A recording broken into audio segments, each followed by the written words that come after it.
ఏ బాటైనా పర్వాలేదంట సమయంతో సాగటమే మన సింపుల్ సిద్ధాంతం.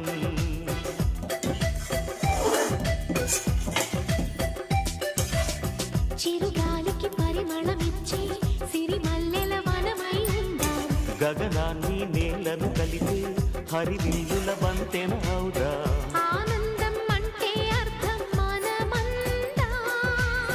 ప్రతి పూట పాటై సాగే హుషారు సరిగమలో ఎన్నో ఎన్నో